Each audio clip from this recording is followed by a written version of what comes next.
Kami percaya firman-Mu mengubah kami.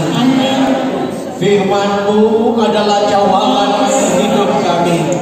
Firman-Mu adalah jalan keluar bagi kami.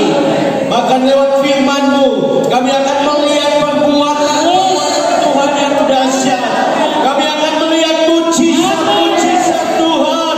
Kami percaya waktu kami dengar firman-Mu, kami yang sakit disembuhkan, yang lemah dikuatkan, yang putus asa diberi pengharapan yang baru, yang kekurangan diberkati oleh Tuhan. Kami siap untuk dengar firman-Mu. Berbicaralah kepada kami Tuhan. Kami siap untuk mendengarnya. Urapi kami semua, urapi setiap umat-Mu. Jangan lewatkan satu pun di antara kami pada pagi hari ini, sehingga kami keluar dari tempat ini. Kami tidak sama lagi. Kami tidak sama lagi. Karena kami berjumpa dengan Sang Firman, yaitu Kristus Sang Putra Natal itu. Terima kasih Tuhan. Kami siap untuk dengar firman-Mu. Dan dalam nama Yesus, mari semua yang siap dengar firman Allah berkata bersama-sama dengan saya, amin. Tetap berdiri, tetap berdiri. Kata amin bukan berarti silakan duduk ya. Amin berarti doa baru selesai, ada kelanjutannya. Lukas pasal 2 ayat 15 dan 20. Kita buka Injil Lukas pasal 2 ayat 15 dan 20. Kita ada dalam suasana Natal, Bapak Ibu Saudara-saudara.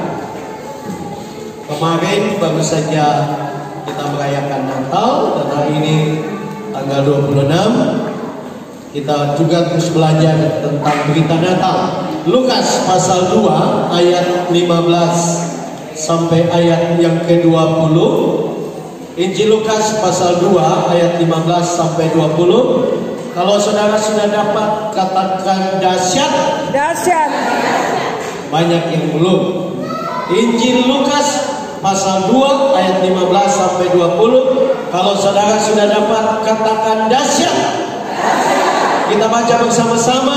3, 2, 1. Setelah malaikat-malaikat itu meninggalkan mereka dan kembali ke surga, gembala-gembala itu berkata seorang kepada yang lain, marilah kita pergi ke Bethlehem untuk melihat apa yang terjadi di sana, seperti yang diberitahukan Tuhan kepada kita. Lalu mereka cepat-cepat berangkat dan menjumpai Maria dan Yusuf dan bayi itu yang sedang berbaring di dalam palungan. Dan ketika mereka melihatnya, mereka memberitahukan apa yang telah dikatakan kepada mereka tentang anak itu. Dan semua orang yang mendengarnya heran tentang apa yang dikatakan gembala-gembala itu kepada mereka. Tetapi Maria menyimpan segala perkara itu di dalam hatinya dan merenungkannya. Maka kembalilah gembala-gembala itu sambil memuji dan memuliakan Allah karena segala sesuatu yang mereka dengar dan mereka lihat, semuanya sesuai dengan apa yang telah dikatakan kepada mereka. Amin. Silakan duduk kembali. Bapak Ibu Saudara, saya permisi untuk turun di bawah. Saya suka berkhotbah sambil dekat dengan Bapak Ibu Saudara-saudara. Ya, karena pepatah berkata tak kenal maka tak sayang. Saya ingin kenal wajah saudara. Amin. Puji Tuhan. Pagi ini saya ingin berbicara tentang perjumpaan dengan Tuhan di hari Natal mengubahkan segala sesuatu. Amin. Saudara ingin berjumpa dengan Tuhan? Amin. Amin.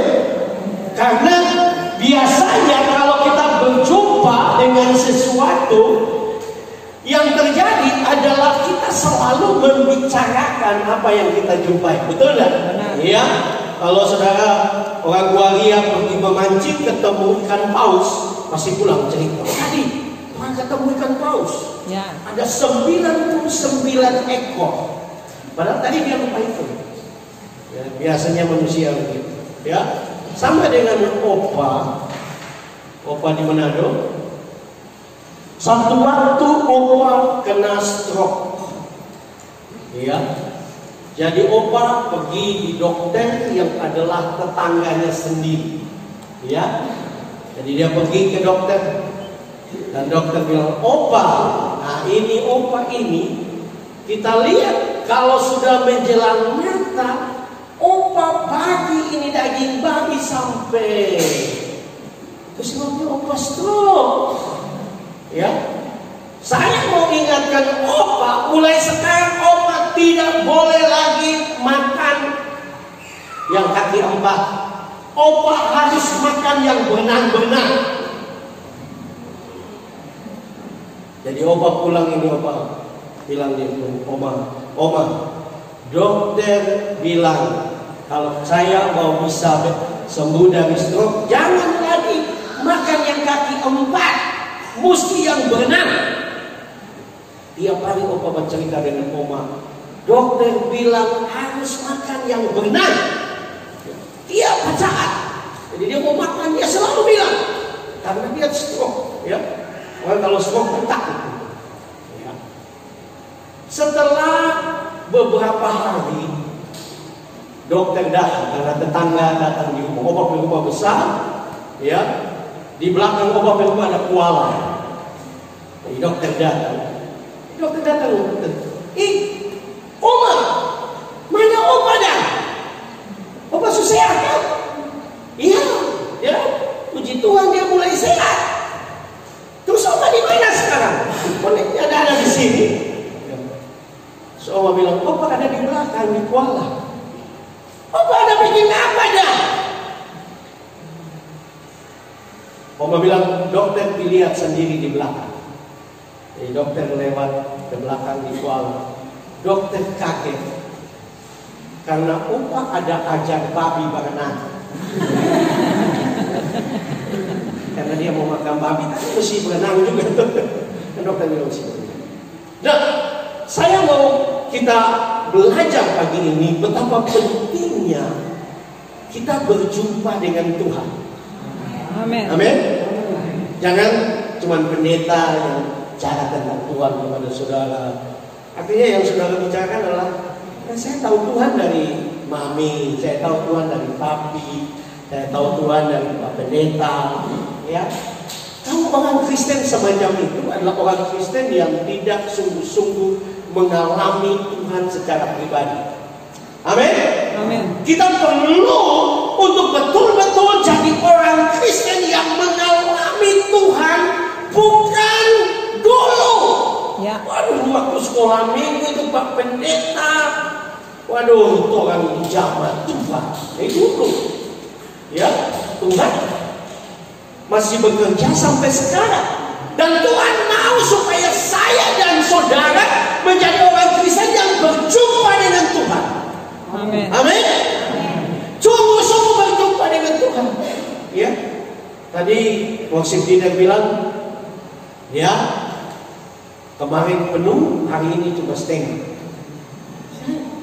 Tidak tahu yang tidak datang ini sudah berjumpa dengan Tuhan atau belum? Ya, jangan-jangan mereka berjumpa dengan setan dan mereka tidak mau balik. Ya.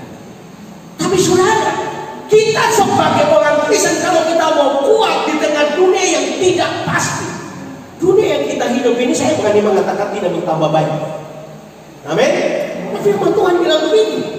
Ya, kita berdoa betul.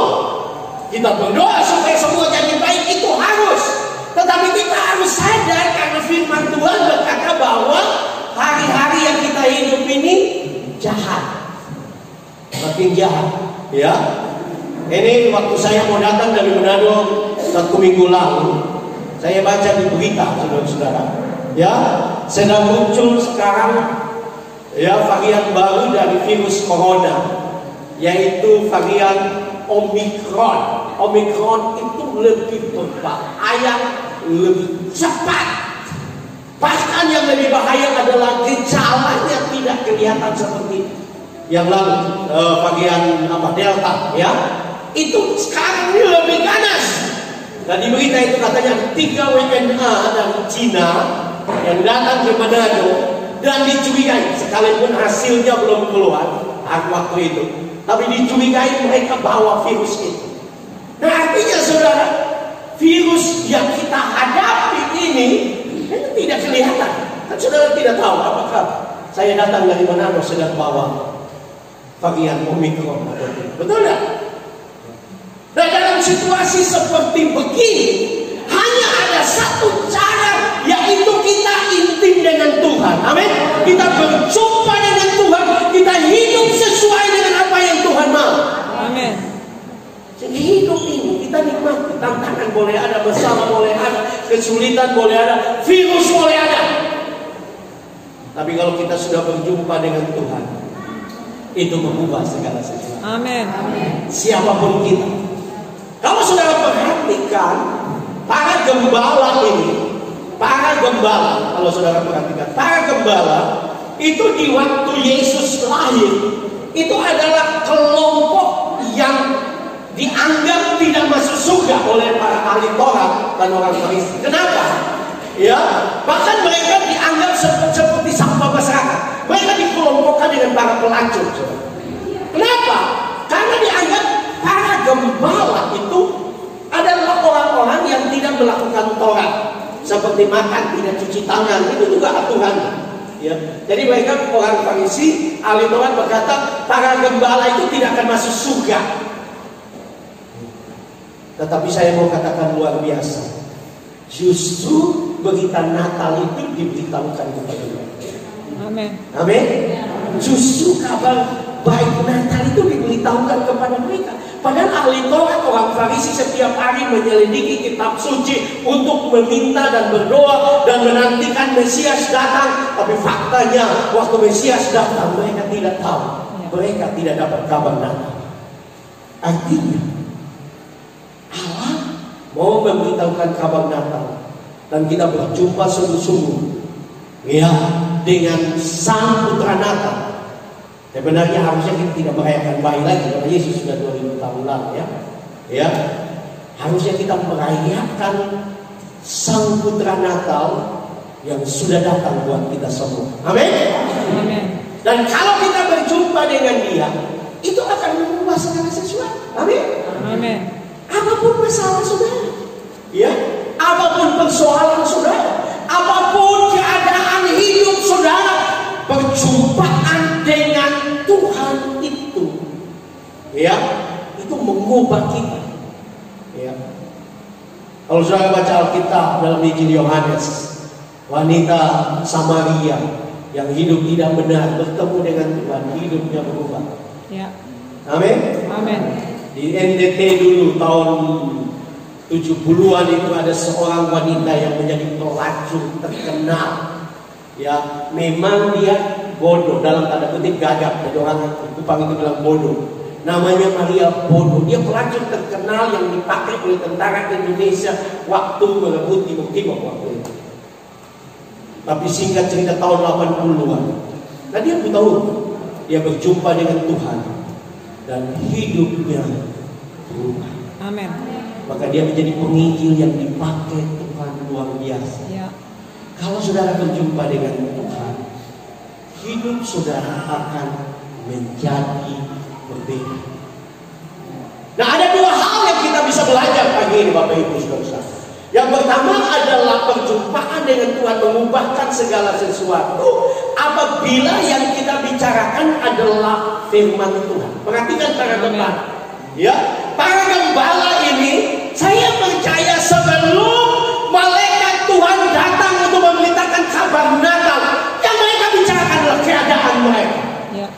Yang mereka bicarakan adalah kesulitan mereka sebagai gembala. Mungkin yang mereka bicarakan adalah ya sudah orang ini jadi gembala, jadi maksudnya gembala domba, jadi orang pemimpin orang bilang orang ini tidak selamat, jadi ya sudah. Memang juga Tuhan tak pernah kenal Tuhan. Jadi pasti yang mereka bicarakan, yang mereka percakapkan adalah keadaan mereka, kesulitan mereka, tantangan mereka. Tapi saya percaya Tuhan tidak mau membiarkan mereka. Amin. Tuhan mengasihi mereka. Tuhan peduli dengan mereka. Sekalipun mungkin masyarakat Yahudi menganggap mereka sampah masyarakat, tapi di hadapan Tuhan mereka istimewa. Amin. Itu sebabnya berita Natal disampaikan kepada mereka. Tuhan datang kepada mereka.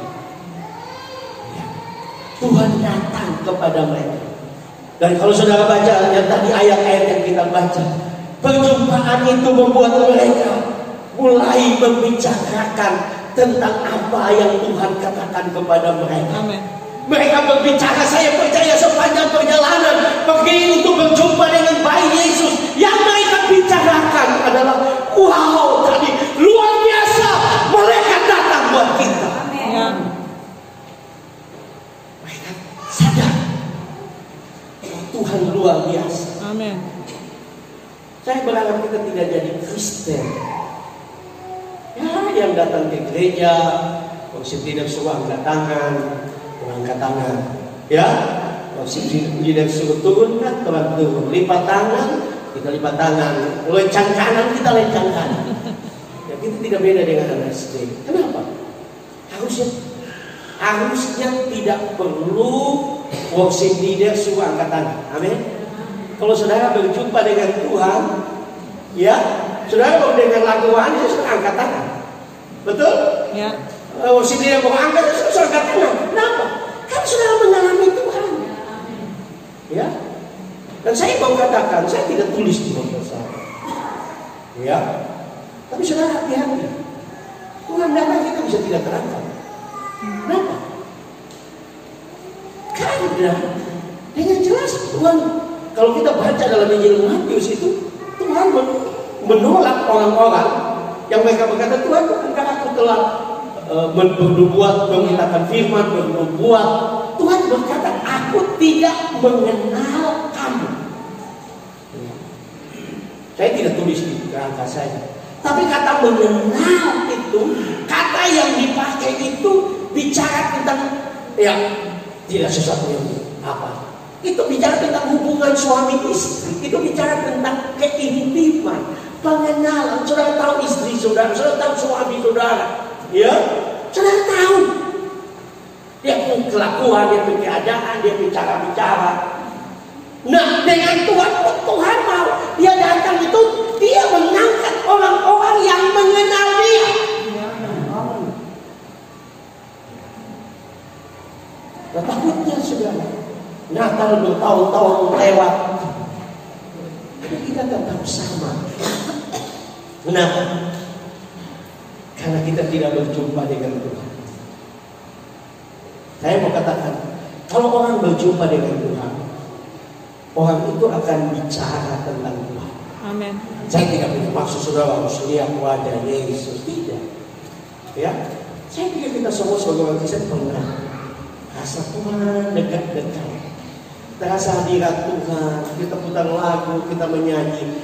Kita tidak asal menyanyi, kan kita tahu Tuhan, Engkau dekat, Engkau dekat, Engkau dekat. Nah, saya bicara ini bukan bicara saudara, saya bicara diri saya. Ya, saya bersyukur kepada Tuhan. Ya, Tuhan bawa kembali saya ke Manado bersama keluarga. Kami mulai mengalami virus corona. Dalam situasi seperti itu, Tuhan sadarkan saya untuk saya cari Tuhan, sungguh-sungguh kenal Tuhan. Ya. Di kata slogan di Facebook saya dan kapan saya tulis, sekalipun aku tidak melihat tanganmu, tapi aku percaya kepada hatimu.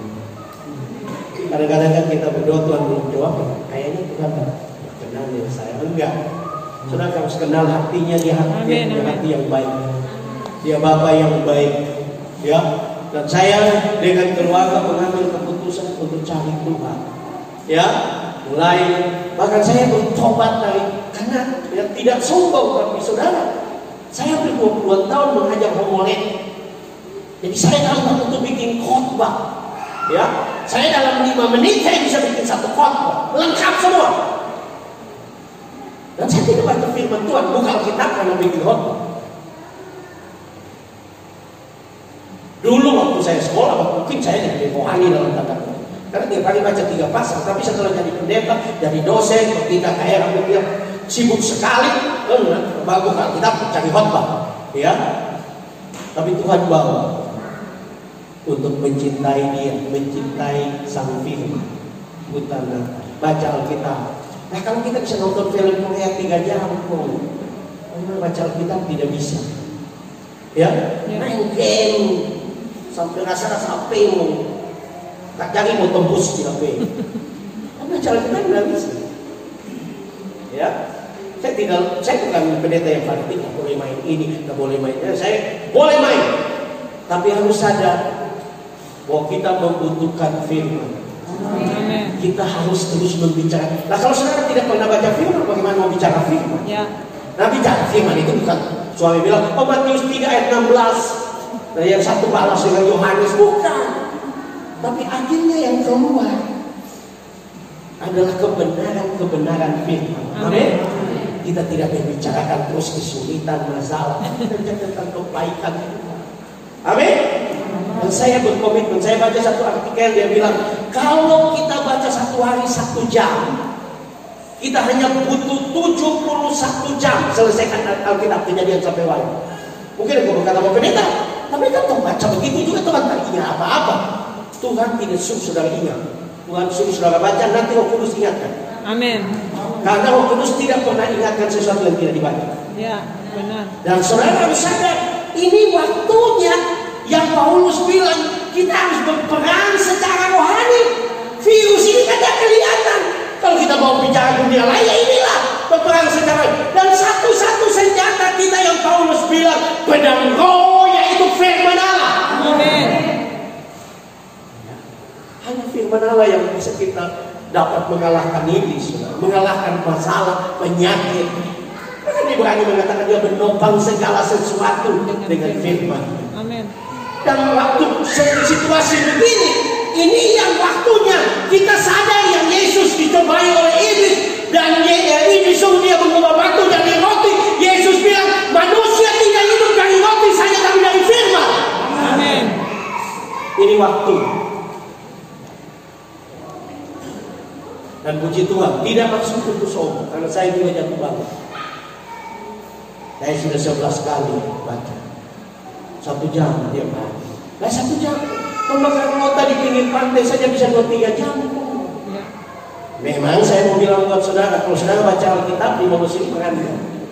Ya, tapi coba kalau baca buku cerita kan, coba keluar 3 jam dah rasa. Sore, mana mau baca cerita dari jam 12. Ya. Itu begitu. Karena memang juga iblis tidak senang kita punya begitu banyak pedang roh dalam hidup. Gembala-gembala ini mengalami perubahan, berjumpa dengan Tuhan, dengar firman, dan mereka mulai bicara tentang firman. Kalau engkau ingin hidupmu berubah, mulai baca firman, bicarakan firman. Ada masalah suami istri, ingat firman. Ya, ada tantangan di dalam usaha pekerjaan, baca firman. Saya selalu belajar. Saya sudah baca begini, tapi tiap kali ada sesuatu saya selalu bilang Tuhan bicara buat saya. Ya, bicara. Kemudian saya buka Mazmur, ya. Saya tidak suruh ikut saya, tapi saya buka Mazmur secara acak. Dan saya merasa bahwa itu yang Tuhan bicara. Ya, saya lupa apakah saya sudah pernah cerita-cerita itu di sini. Ya, George Muller seorang yang sangat beriman, dia disebut orang beriman abad 19. Dia punya panti asuhan yang menampung 1000-an orang yang harus kasih makan, kasih pakaian, kasih sekolah. Setelah Perang Dunia ke-1 dia bangun panti asuhan itu di Inggris. Saudara tahu, hidupnya hanya dengan firman. Tiap pagi dia buka firman, dia doa sungguh-sungguh, buka firman secak-acak dan dia tunjuk. Nah satu sore, para pelayan juru masak datang dan bilang, Pak Pendeta, semua habis, tepung habis, bahan makanan habis, kita tidak punya apa-apa, teristimewa untuk sarapan pagi. Ya, dan dia buka, dia berdoa kepada Tuhan, dia suruh mereka semua kumpul berdoa, dan dia buka Alkitab dan dia tunjuk. Ya, saya lupa dikatakan pada Mazmur 50 ayat 11. Di situ tertulis, Tuhanlah yang punya binatang-binatang di gunung dan hewan-hewan di hutan. Dan dia tunduk kepala dan dia berkata, Tuhan, Karena engkau punya yang di gunung dan di hutan binatang-binatang, jual Tuhan. Kirim uang ke panti asuhan. Kami perlu makanan untuk panti asuhan. Sudah tahu? Besok pagi menyajak orang ketuk pintu panti asuhan. Karena dulu panti asuhan temboknya tinggi sekali. Orang ketuk. Dan waktu dia buka pintu, di depan dia ada seorang koboi. Dan apa yang dia bilang? Ini panti asuhan? Dia sekolah bilang, iya panti asuhan. Saya baru saja datang dari pedalaman. Saya baru saja jual semua hewan-hewan saya yang di gunung. Saya mau datang belanja. Tapi tadi malam Tuhan bilang, antar itu uang hasil penjualan hewan buat panti asuhan itu. Dan dia serahkan sepatu bot besar berisi uang tadi. Dia baru jual. Sudah tahu, kita bisa hidup dari firman. Amin. Bukan makan Alkitab, nggak ada beras kemudian satu-satu dibawa di keluarga. Enggak. Tapi hidup dari firman. Karena kalau saudara hidup dari firman, hidup ini menjadi indah. Amin. Karena kadang-kadang kita kecewa, karena kalau kita manusia kan lihat sesuatu tidak berjalan, kita kecewa. Ya. Tapi kalau kita datang kepada Tuhan, ada firman, kita, Tuhan terima kasih, aku percaya firman-Mu ya dan amin. Firman-Mu tidak pernah gagal. Firman-Mu pasti terjadi. Ya. Karena aku engkau berfirman, engkau pasti akan menggenapi. Ya. Dan waktu kita merayakan Natal seperti ini, kita sedang merayakan Sang Firman. Amin. Amin. Karena Yohanes pasal 1 berkata pada mulanya adalah firman. Firman itu bersama-sama dengan Allah, dan firman itu adalah Allah. Di dalam ayat 14 dikatakan firman itu telah menjadi manusia dan diam di antara kita. Ya. Jadi kalau saudara hidup dengan firman, saudara sedang hidup dengan dia. Amin. Jadi kalau saudara hidup dengan dia, saudara tidak pernah dikecewakan. Mungkin manusia kita kecewa, tapi nanti beberapa waktu saudara berkata, Tuhan, kau dahsyat. Amin. Kau luar biasa. Kau luar biasa. Kau akan mulai melihat janji-janji yang digenapi. Apa yang tidak pernah dilihat oleh mata, didengar oleh telinga, timbul dalam hati. Tuhan sediakan, dan kau kata, Tuhan, kau luar biasa. Amin. Amin. Karena itu saudara harus berjumpa dengan Sang Firman. Amin. Jangan jadi jemaat yang biasa. Saya sekali lagi tidak mengajak saudara fanatik, tapi harus cari Tuhan. Amin. Jangan baru ibadah tanggal 25, tanggal 26 sedang ibadah. Ya. Ya. Ya.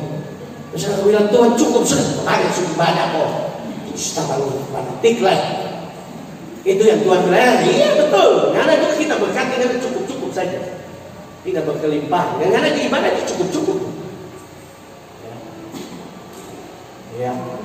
Sekali saya bukan orang fanatik, saudara boleh tahu saya ngomong santai. Tapi saya tahu di dalam Tuhan ada hal-hal yang mungkin kita harus sedikit dorong diri, paksa diri. Ya, paksa diri. Berdoa juga begitu. Ya. Karena kalau saudara baca Alkitab, doa pun bukan sekedar doa. Ya. Saya ingat istilah kata push. Ya. Ya. Pray until something happen. Something happen. Berdoa sampai sesuatu terjadi. Amin. Ya. Karena kita mengajari kenapa Israel, Yakub diberkati sampai sekarang Israel diberkati. Karena dia berdoa, dia berkata, kalau engkau tidak berkati aku tidak lepas. Ya. Dia bikin Tuhan sampai begini. Karena ya banyak orang masa manusia bergumul dengan Tuhan. Nah, kita tulis begitu ya, kita percaya saja. Ya. Berdoa. Artinya ikut Tuhan itu jangan asal-asalan. Nanti hidupmu juga asal-asalan. Berdoa sampai sesuatu terjadi. Amin. Berdoa. Kalau rumah tanggamu tidak bahagia, berdoa Tuhan. Bukankah engkau datang ke perkawinan di kanan dan engkau mengubah rumah tangga itu rumah tangga yang bahagia. Ubah rumah tangga sana. Amin. Ubah segala sesuatu yang sederhana dalam rumah saya, segala yang mengecewakan. Ubah. Amin. Kalau saudara tahu, kalau dia datang di perkawinan di Kana, dia ubah air cuci kaki itu diperhitungkan ada 750 liter. Tidak ada pernikahan di Palestina yang bisa menghabiskan. Itu gambaran terbuka. Amin. Saya dan saudara sampai mati tidak bisa. Tapi kita harus berusaha untuk meraih pernikahan.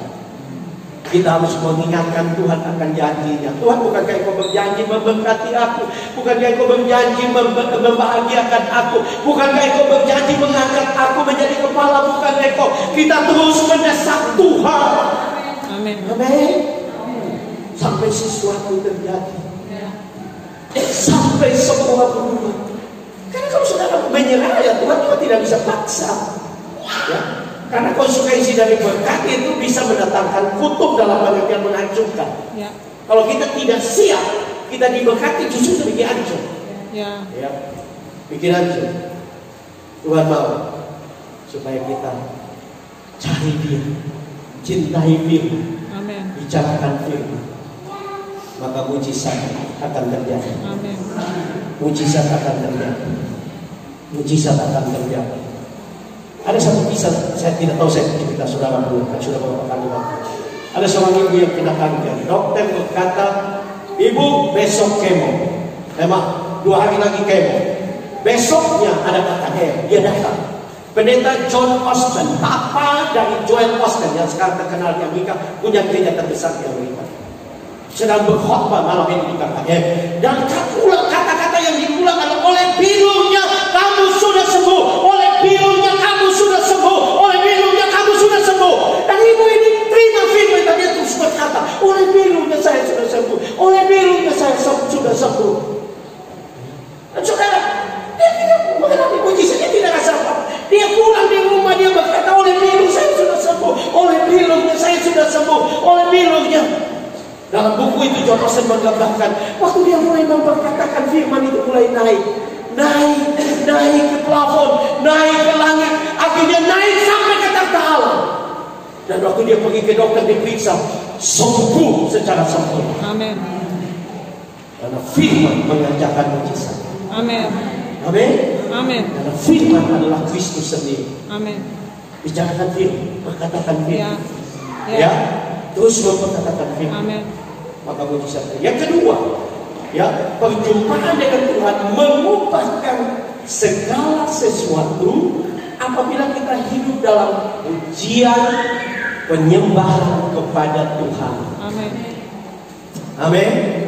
Saudara lihat gembala, mereka bukan kelompok yang khusus untuk memuji Tuhan. Perjanjian Lama menggambarkan hanya orang Lewi yang memuji Tuhan, Bani Kehat, Bani Asaf dan Bani Kehat yang bertugas memuji Tuhan. Ya, jadi seolah-olah orang Israel lain hanya menyanyi asal-asalan. Saya tidak apa-apa, karena yang menyanyi bukan orang. Tapi perjanjian baru mengajak kita untuk semua, siapapun kita harus belajar memuji Tuhan. Amin. Hidup dalam pujian kepada Tuhan, terus memuji Tuhan, terus memuji Tuhan. Para gembala yang bukan kelompok yang biasanya memuji Tuhan, mulai saat itu mereka menjadi pribadi-pribadi yang suka untuk memuji Tuhan. Ya. Karena kekuatan kita cuma di hadirat Tuhan. Amin. Amin. Kekuatan kita tidak ada di lain. Hartamu bisa habis, kekayaanmu bisa habis, banyak pengusaha di kota habis, hancur usaha bisnisnya. Tapi kalau kita dekat dengan Tuhan, kita terus memuji Tuhan. Amin. Tidak ada yang mustahil bagi Tuhan. Nah, saya cerita ini sekali lagi bukan untuk membanggakan, justru saya mau katakan kepada saudara, kadang-kadang kita pendeta pun ya ajak orang memuji Tuhan, tapi kita sendiri di rumah tidak pernah memuji Tuhan. Ya. Ya, kita habiskan waktu dengan menonton, main-main. Ya. Dan virus corona, sekali lagi saya cerita bukan untuk membanggakan, pengalaman saya. Ya.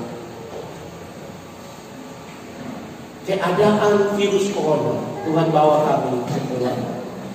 Ini satu cara memuji Tuhan yang saya temukan sendiri. Dunia yang kita hidup ini kan sudah maju, teknologi maju, Saya percaya di buah yang tadi malam saya bisa camkan tadi pagi ya. Artinya kita bisa gunakan teknologi. Jadi singkat cerita, saya mulai download ibadah-ibadah live di YouTube dan saya putar dengan speaker kecil. Sebenarnya itu saya sudah mulai waktu di Lolo ya. Saya putar 1 jam tiap pagi saya jalan. Tiap jam 1 pagi saya jalan. Saya jalan sambil menyembah Tuhan. Saya jalan sambil menyembah. Ya, karena memang kalau kita, ya saya tahu main gitar, tapi saya sadar kalau saya main gitar sambil berdoa, duduk, terbuka aja, seringkali hilang. Berdoa begini, susah 1 jam puji Tuhan. Padahal tidurnya 45 menit. Yang menyanyi tadi 15 menit. Dan Tuhan mengajar saya sesuatu yang sederhana, saudara. Ini tidak perlu kepintaran, hanya sudah kreatif sedikit. Jadi saya mulai putar, saya menyembah, karena saya sudah dipenuhi dengan roh. Saya berbahasa roh dari ruang tamu sampai di dapur. Saya berputar-putar menyembah 1 jam. Dan itu kami terapkan di keluarga kami. Ya, sekalipun tidak semua jalan. Ya, karena beberapa di antara kami keluarga ada yang melihat kebatinan. Menyanyi, kenapa nggak keluar suara? Tapi menyanyi dalam hati. Jangan ada aliran kebatinan. Gak apa-apa. Perlu waktu. Karena ada jemaat aliran kebatinan. Mulu-mulu bergerak, tapi suara nggak keluar. Itu kebatinan. Di agama Jawa itu ada aliran kebatinan. Ya. Tapi terus kebatinan. Ya, karena sudah baca Alkitab juga. Saya pernah dengar khotbah Pendeta Chris Manusama. Itu luar biasa. Bagaimana mereka mengutuk orang Israel menentukan tembok ini. Allah menyuruh mereka 6 hari berjalan diam keliling tembok. Betul. Ya, tapi bukan diam. Itu aliran kebatinan. Ya. Jadi mereka harus berkeliling. Chris Manusama berkata, saudara bayangkan orang Yeriko pasti marah, ya kan? Karena mereka tahu bahwa mereka Israel ini akan menyerang mereka. Jadi pasti mereka ambil malam. Kotoran manusia mereka lempar. Tapi Tuhan bilang diam, jangan kasih keluar suara. Bukan jangan juga memaki dalam hati. Tuhan sedang mengajar mereka. Di hati mereka harus terus ada pujian. Jadi mereka jalan tidak boleh pasti dan patuh. Puji Tuhan. Saya tembok ini akan diruntuhkan. Memang pulang Bangka, tapi tetap. Ya. Chris Manusama mereka berkata 6 hari keliling, terus memuji Tuhan, terus memuji. Ya, di mana? Karena memuji Tuhan itu bukan di gereja saja. Ya. Sudah sambil pancing juga memuji Tuhan. Amin. Ya. Ya. Apakah sambil menyelam Pak? Minuman. Nah, bukan sih apa? Molo. Ya mungkin buka dulu air masuk. Menyanyi dulu dalam hati. Ya. Memuji Tuhan. Amin. Amin. Nanti hari ke-7 Tuhan suruh keliling 7 kampung Batania.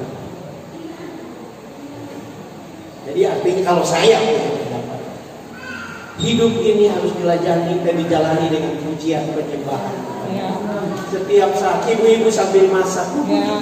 Amin. Memuji Tuhan. Daripada melihat beras habis, ya. Terigu habis, kue sudah ada, ya.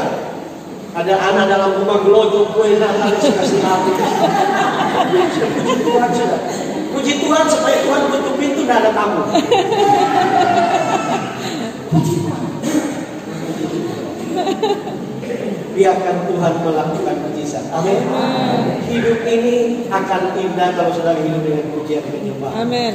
Ya, saya dimanapun berada, saya sampai beli speaker kecil saya bawa, saya download lagu, saya pakai kalau saudara ingin juga voice of worship, dia 1 jam menyembah, ya, menyembah Tuhan. Saya lakukan itu. Nah, itu menguatkan saya. Amin. Dan itu membuat saya melihat banyak mujizat yang terjadi. Pintu-pintu Tuhan mulai dibuka. Ya. Ini yang buka pintu kan Tuhan. Benar.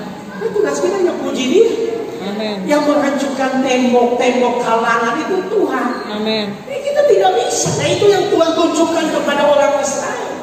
Kalau kita memuji Tuhan, mungkin situasinya seperti Yosafat, situasinya tidak baik, tidak ada harapan karena 3 bangsa besar, orang Moab, Amon dan pegunungan Meuni. Ada yang berkata pegunungan Meuni, orang Edom. 3 bangsa yang besar sudah datang untuk menyerang dia. Dia tidak tahu berbuat apa-apa. Tuhan hanya berkata Tuhan akan bela dia, Tuhan akan berperang bagi dia. Tuhan tidak suruh dia puji, karena Tuhan tidak pernah paksa orang. Tapi Alkitab mengatakan Yosafat mengambil keputusan mengangkat para pemuji dan mereka mulai menyanyi. Ya, benar. Alkitab mengatakan waktu mereka mulai menyanyi, Tuhan mulai kacaukan 3 bangsa besar itu. Mereka saling bunuh, dan mereka saling bunuh. Nah, saudara tahu, bayangkan zaman dulu itu, kalau orang mau menyerang satu kota yang dianggap besar, orang langsung bawa barang-barang mau pindah, menyerang, kuasai, tinggal situ. Jadi doang suka orang harta benda. Jadi waktu doang saling bunuh, habis itu kita mengatakan Yosafat dan orang Israel datang hanya untuk jalan, ambil barang-barang, ambil oke sapi, semua. Dia tidak pernah apa, cuma memuji Tuhan. Tuhan seringkali tidak suruh, tapi Tuhan mau fokus, ambil tindakan. Tuhan, apapun terjadi, saya mau puji Engkau. Amin. Tuhan, apapun masalah rumah tangga, saya mau puji Engkau. Ya. Tuhan, apapun tantangan hidup saya mau puji Engkau. Amin. Karena Engkau jawaban, Engkau jalan keluar. Engkau tidak pernah meninggalkan kita. Engkau tidak pernah meninggalkan kami. Engkau tidak pernah mengecewakan. Dia Allah yang baik. Amin. Amin. Ambil keputusan. Ya, mungkin suara fals. Nyanyi saja. Ya. Ada satu kejadian yang saya pernah baca, kejadian nyata. Ada seorang punya rumah lantai 2 di Jakarta. 2 lantai. 2 lantai, ya. 2 lantai. Dia ada di atas. Dia dengar, oh ini pengamen menyanyi, suaranya bagus sekali. Nah, dia angkat Tuhan. Jadi dia bilang, kita mesti tunggu dulu, kasih dia duit, karena suaranya bagus sekali. Dia turun begini. Dia bilang, coba nyanyi ulang. Waktu dia nyanyi ulang, fals. Tadi di atas kok bagus, sekarang fals. Dan karena dia anak Tuhan bilang begini, itulah suara kalian. Sekalipun fals menurut orang, tapi ditata bersuara menurut dan menyenangkan. Amin. Amin. Saya juga fals, saya tahu. Saya tidak peduli kalau saya mau menyanyi. Ya, karena yang dengar bukan manusia, yang dengar Tuhan. Kalau engkau memuji Dia, Alkitab mengatakan Tuhan bertata di atas pujian Israel. Tuhan bertata, betul? Ya. Maksud apa? Dia berkata untuk menyatakan kemuliaan. Nah, kalau saudara bersungut-sungut, siapa yang berkata? Setan. Hah? Saudara bersungut-sungut, setan yang berkata. Itu sebabnya Tuhan marah kepada orang Israel dan kepada mulut tidak satu pun masuk, karena cuma sungut-sungut. Sampai sudah Bapak Pendeta ini, memang kita ini biasa, kita orangnya ya kalau ada apa kita negatif, begitu sudah Bapak Pendeta, kita tidak dulu begitu. Saya mau katakan jangan begitu. Ya, amin. Karena saudara sedang dipakai setan. Kalau saudara di gereja suka bersungut-sungut, saudara sedang dipakai setan. Jangan bilang saudara begitu. Karena kalau saudara dikuasai Tuhan, saudara yang saudara lakukan adalah memuji Tuhan. Amin.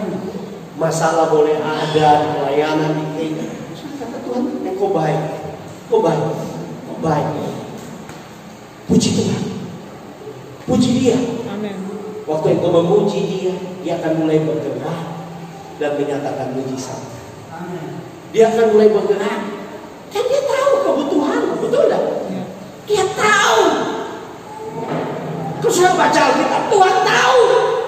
Tuhan tahu 5.000 laki-laki itu sedang kelaparan, dan Dia harus mengubah 5 roti dan 2 ikan untuk memberi makan mereka. Ya. Dia tahu. Dia tahu isi kantong. Ya. Dia tahu apa isi tas ibu-ibu. Dia tahu. Tapi Dia mau supaya kita memuji Dia. Amin. Menempatkan Dia pada tempatnya. Dan mujizat bagi Tuhan itu sepele. Ya. Amin. Amin. Sepele. Kalau Tuhan mau berkati, saya keluar dari pintu, saya orang-orang supaya tangan ada berkat sedikit. Kalau Tuhan berkata apa? Ya. Ya, karena bagi Tuhan itu sepele. Tuhan mau kita memuji Dia. Beberapa waktu yang lalu saya dengar satu kesaksian. Ada seorang ibu yang kena kanker stadium 4. Nah, di COVID ini dia ketakutan karena kalau orang ada penyakit serius seperti itu, kalau kena COVID itu sangat berbahaya, cenderung mati. Biasanya mereka yang meninggal karena COVID itu ada penyakit bawaan yang serius. Jadi dia ketakutan. Hanya dalam rumah, karena dia takut keluar terus tertular. Tetapi kemudian dia mulai buka YouTube. Dia mulai dengar pujian penyembahan. Dia mulai temukan satu channel yang tiap pagi ada praise and worship. Tiap pagi 1 jam. Jadi dia mulai ikut. Dia putar di YouTube dan dia ikuti, dia menyembah. Dan yang luar biasa, waktu dia pergi ke dokter untuk cek lagi, kankernya sudah disembuhkan oleh Tuhan. Kankernya sembuh. Tidak ada yang mustahil. Amin. Tempatkan Tuhan pada tempatnya. Amin. Di hari Natal ini biar engkau berjumpa dengan Dia dan tempatkan Dia pada tempat.